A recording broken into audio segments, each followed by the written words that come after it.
In this evening's edition of the Health Report, there's a call for more mothers to breastfeed their newborns. Shamila Pullen tells us more. Breastfeeding is the practice of feeding a baby breast milk, either directly from the breast or by using a bottle after pumping. The World Health Organization, WHO, and UNICEF suggest breastfeeding as the best source of nutrition for infants due to benefits like improved gut health, brain development, while chances of the baby getting sick are minimized. Patsy Edwards-Henry is a registered midwife at the Victoria Jubilee Hospital for over 20 years.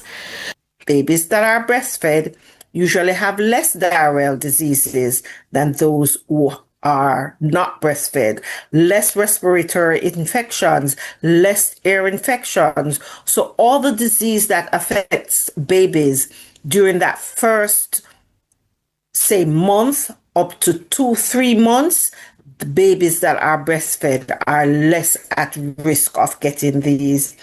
It promotes healthy bacteria. Mothers also benefit as breastfeeding is cost-effective and convenient. It helps with uterine contraction. So mommies will find that when they are breastfeeding, they usually have pain in the tummy.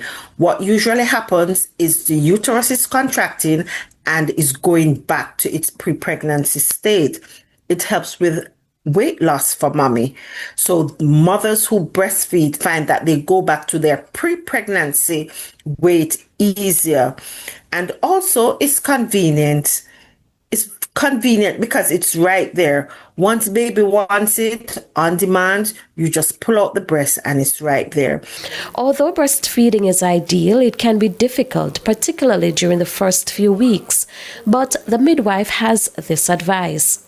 So if the baby does not latch on properly, it can cause what we call sore nipples, and this can be very painful. What we usually advise mothers to do is to ensure, and we don't only advise, but we teach them how to position the baby, have the baby latch on properly. And what we encourage them to do is to allow the baby to suck even with that initial pain, because it eventually goes away.